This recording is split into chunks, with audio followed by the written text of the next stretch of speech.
With the Omicron variant now dominant, vaccine mandates cannot possibly stop viral transmission.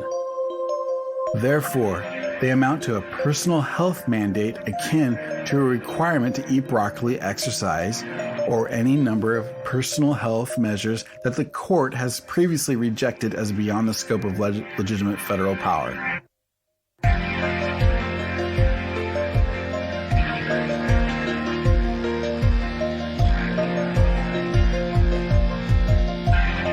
Hi, and welcome to And If Love Remains. I'm your host, Mike Levitt. This is the first episode of 2022, and I'm very excited about this episode. This is going to be great stuff. This year is going to be amazing. Got some good stuff on tap. We're going to be doing, Dr. Elias Pettersson will be in studio. Well, yeah, he'll be in studio at some point, but we've got some interviews lined up with him already and other people. Mark Ainley, who's a good friend of the show, will be on. We have some great stuff lined up and some new concepts, some new shows, I guess, episode styles. I don't know. We're gonna be mixing it up a little bit. It's gonna be super, super fun.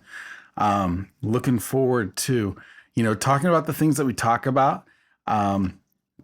And I think also we're, maybe a little bit more often too. We'll see how that works out. But it's, I'm very excited about And If Love Remains in 2022. And this is our first episode. I think I'm going to title this something like The Best News of 2022 and It's Already Happened or something. Because, man, we got some great news that has come down the pipe. And from a very interesting and unlikely source.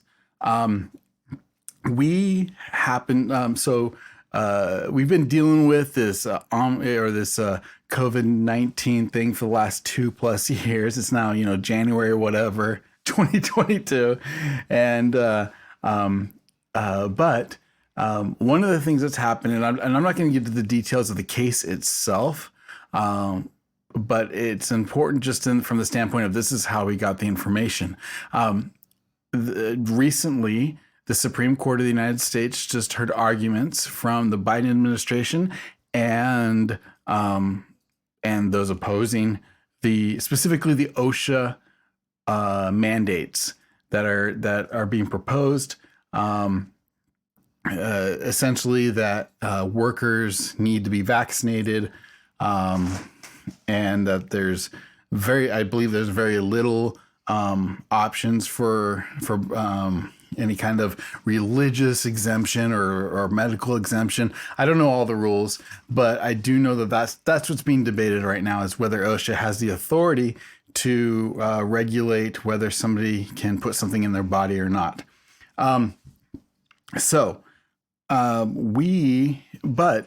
again, that's for another podcast. I'm sure I'd love to talk to somebody who has more information than me about that on this show.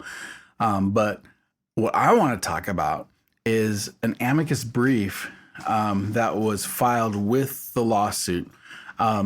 For people who don't know, an amicus brief is basically a third party that is not.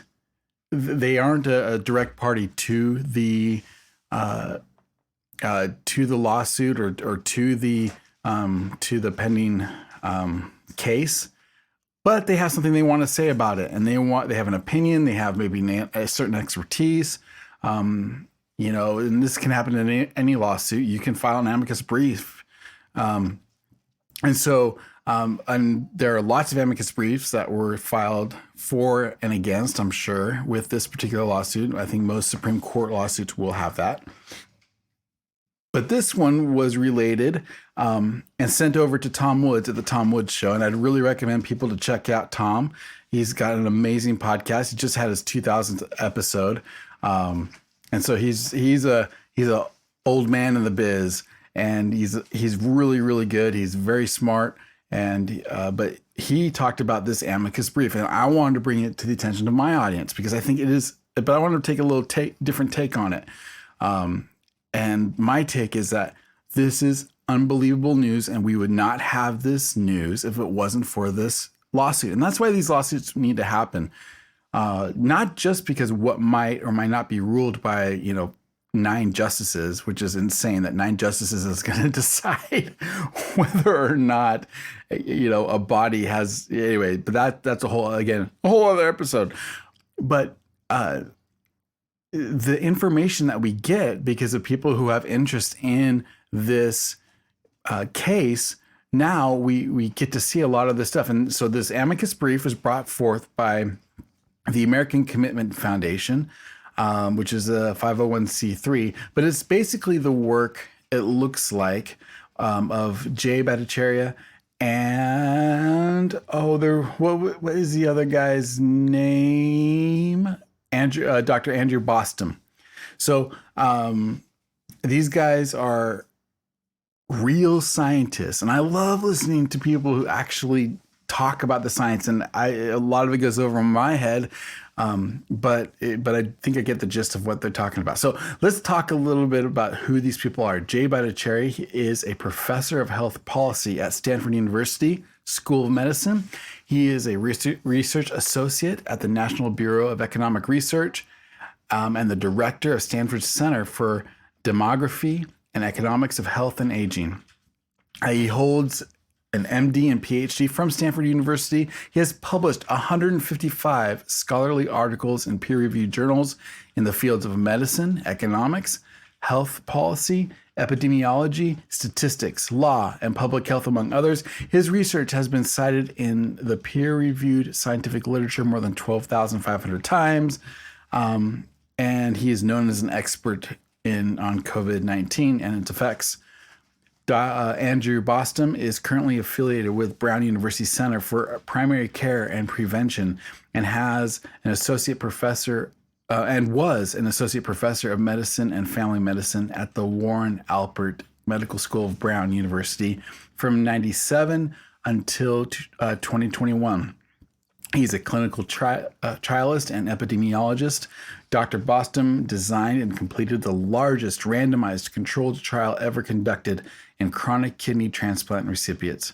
He has over 114 scholarly peer-reviewed publications, and it's focused on epidemiology and clinical trials. So these guys know what they're talking about. They know how to read studies, but here's the thing: the work that the things that they're doing is they're citing other studies, many other studies from other countries all over the place. And again, I want to preface this by saying this is great news. No matter what the Supreme Court says, this is amazing news because, and I'm going to just give the punchline right here, and then we're going to go through some of the evidence. It seems the Omicron virus is far less deadly, far fewer hospitalizations, and it appears that we can make the case. I don't think they use this word in this particular brief, but I think we can make the case that this COVID-19 virus has officially, or will officially soon, go endemic, which means it's everywhere. It's like a cold. It's like a flu. And I'm not saying it's not dangerous. I'm not saying we should stay away from, we shouldn't, I'm not saying we should try to get it. But what I'm saying is that it's gotten to, the evolution of this virus has gotten to a point where everybody has it. Everybody will get it. We're going to have herd immunity, whether it's through a vaccine, or more than likely you're actually going to receive it, because right now the vaccines are ineffective against Omicron. And so getting a vaccine isn't going to help you against Omicron. And yet, according to this, we'll get into it, it's over 90% of the new cases. So anyway, but it's far less deadly. There are far fewer hospitalizations. This is really, really good, great news. And my takeaway is it is time to stop living in fear. It's absolutely time. It's time to start living our lives the way we should. And I'm just so excited about this. So here we go. I'm going to just read a little bit of this. So here's from the introduction and summary argument. They make the case Here's a quote. Substantial new factual developments related to the Omicron variant arising after the filing, briefing, and arguing of the original cases subsequently substantially undermine the government's justification for the ETS standard. In other words, the OSHA, blah, blah, blah, blah, blah, that they can come and tell you what to do. The Omicron variant is or will shortly be the dominant viral strain in the United States, accounting for nearly all new SARS-CoV-2 infections. This significant change in circumstances negates the factual basis for the OSHA order in two ways.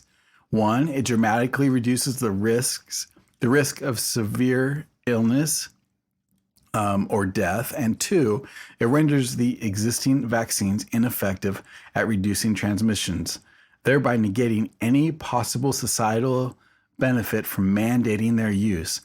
The court should completely disregard any fact evidence developed prior to the rise of Omicron, including the original vaccine trials, which makes sense. Like we're talking, they're making arguments about something that is hardly relevant with this strain. And we'll go into why exactly. Okay. And again, you can be for or against the mandate. I'm against it. I mean, I think most people who know me or have heard me on this podcast know that I'm against a mandate. But to me, that's not the point. The point is that we're getting past this altogether. This is wonderful. Okay. And one more quote. With the Omicron variant now dominant, vaccine mandates cannot possibly stop viral transmission. Therefore, they amount to a personal health mandate akin to a requirement to eat broccoli, exercise, or any number of personal health measures that the court has previously rejected as beyond the scope of legitimate federal power. Okay, so we're at a point where getting a vaccine might or might not, but it's the equivalent of saying, hey, go exercise. All right. And so does a court have does it have the right to go and force people to exercise? That's the equivalent. Okay. So here's the argument. Number one, Omicron is now the dominant variant. The Omicron variant now accounts for the majority of new SARS-CoV infections. In fact, here's a quote. It represents 95.4% of new cases for the week ending January 1st and is still rising. This is according to Nowcast, which is the CDC's official variant projection. And so the CDC itself is saying 95.4% of all new cases are this new Omicron variant. Okay, and here's what's great about being in the United States. There are other countries that have already gone through this Omicron variant and are kind of ahead of schedule. And so we can see what's happened there. So, for example, in South Africa, the Omicron variant was discovered in Gauteng province in November 22nd, 2020, and it rose to 91% dominance in 1 month, December 21st of in 1 year, 2021. Given the Omicron actually, it's not clear. It just says by December 21st. So it doesn't say whether it's 2021 or 2020. I'm sure there's a note here, and yeah, it goes to a website. So we can look at that. But my point is it's now 91% dominant. Okay, given the Omicron trajectory in the United States and the unprecedented steep rise in case naturally driven, it is likely that by the time the court decides whether to grant a stay, Omicron will be the variant that we're all dealing with. Okay, argument two. So argument one is that Omicron is the one we need to be dealing with, not these other, not Delta, not Alpha, not Omega, not any of the other ones. Okay, it's Omicron that we have to worry about right now. So argument two, Omicron does not present a grave danger. This is wonderful. According to South Africa, the South African government's National Institute for Communicable Diseases, there's some optimism that we can be reasonable about. Cases to be likely to be hospitalized are 80% less than Delta. That's 80% less when compared to Delta. In Scotland, which is also ahead of the curve, ahead of our curve, it's a 2/3 reduction from hospitalizations than Delta. Denmark's data shows Omicron cases were 3 times less likely to end up with hospital admissions than the previous dominant. So in all these cases, it's far less deadly, far less serious. I'm not saying it's not serious. I'm not saying people won't go to the hospital, but they make the point down the line that what it does mean is that there's no curve to flatten. There's room, there's capacity for the really serious cases that we will have to deal with.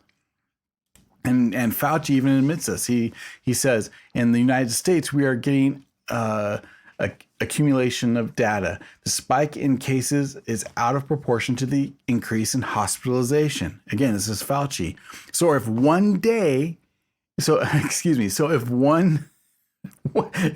at a 14-day averages, the data as of last night indicate a plus 126% increase in cases. Okay, so cases have gone up 126%, but only an 11% increase in hospitalizations. That's a 10-fold difference. That is not insignificant. That's huge. Now, we must remember that hospitalization, and this is Fauci again, we must remember that hospitalizations and deaths are lagging indicators. So a lot of these could still be Delta. However, the pattern and disparity between cases and hospitalizations strongly suggests, and I guess he's also saying that there could be more. Like it could jump up because it's a lagging indicator. Fair enough.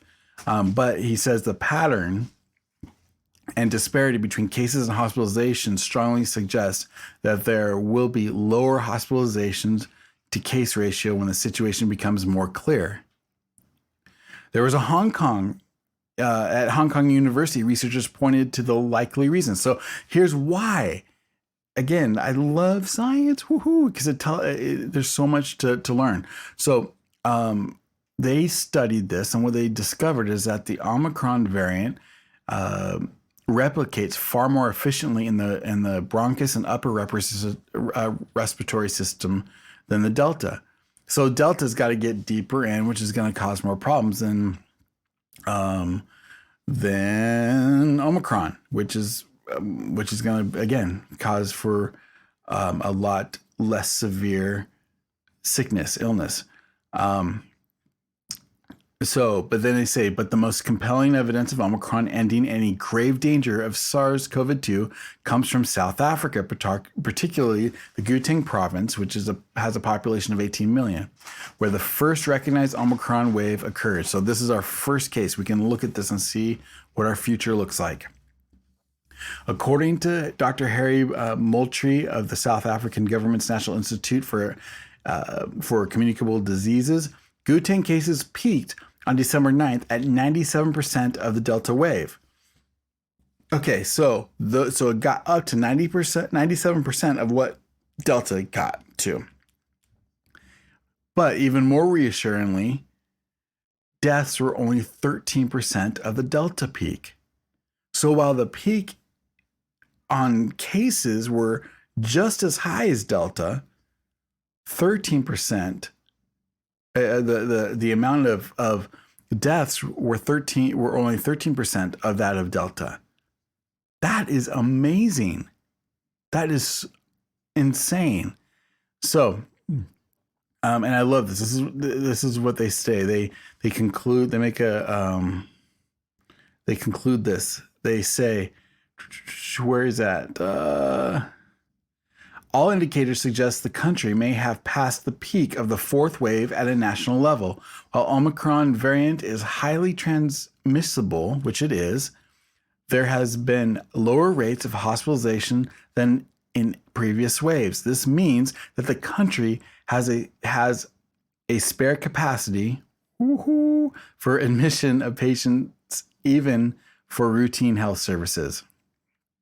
All right, and then the brief goes on and talks about things and compares it to Delta in other ways. They talk about the differences in deaths, which we've already kind of talked about, but They're much more talking about in the U.S. Again, I'm going to put this in the show notes. I'm also going to put a link to Tom Woods. I'm going to put these links here for you to check out, because there are a lot of great information. And it's not just two hacks just talking like me, just talking about this thing. Like, they know what they're doing. It's very well cited. You can go and look up the data yourself. Here is their argument number 3. Argument number 3 is vaccines are ineffective at preventing Omicron infections. And so it goes into like, look, if you, and again, I'm going to paraphrase, but you can read this. Pfizer, Moderna, all of the big vaccine makers, even Fauci himself says that we don't have a vaccine for this variant yet. So if you've been vaccinated, you're still going to get it. It's still transferable. Will they probably have a booster that takes care of that? Probably. But that's, but the likelihood that we're going to get it before the booster comes out is actually pretty high. Okay, so finish up. They have cases from Germany they talk about. Okay, I wanted to. So let me I just want to read this conclusion. Okay, because again, and remember, this is a brief in favor or trying to stop OSHA from any kind of vaccine mandate. All right, for workers. So that's where this is all written. But what I want you to do is listen to the good news that's contained within. So here's their conclusion. The situation is that, this is a quote, the situation is that as they say, highly fluid. Substantial new factual developments related to the Omicron variant, which arose subsequent to the filing, briefing, and arguing of the original cases, substantially undermine any possible justification for the government's ETS. Even if SARS-CoV-2 did present a grave danger justifying the ETS at the time it was published, a highly controversial assertion in its own right, true, at this time, the Omicron virus that presently dominates the field does not even arguably present a grave danger. You can't even make the argument that it presents a grave danger, nor could its transmission be subsequently reduced through mandatory vaccination, even if it did present a grave danger. Therefore, the OSHA order should be stayed and the court should grant something. Certiorari, I don't know, certiorari before judgment. Anyway, I don't know what that is. Probably some legal term. All right, so I'm going to, again, this is wonderful news. It is time for us not to live in fear. It is time for us to live our lives, do the things that we love to do, get outside, work, ignore the mandates that are telling you to stay inside, and ignore it's time. It's done. We can live our lives, and I'm excited to share this information with you. Again, I hope you read it for yourself. Check it out. Don't trust me. I mean, you can trust me, but if you want to know for sure, read it yourself and check out the studies and everything in it. Again, I'm excited for 2022, not just for And If Love Remains, but for I think this is going to be a great year if we make that happen. So, to everybody out there, this is Mike Levitt, and you've been listening to And If Love Remains.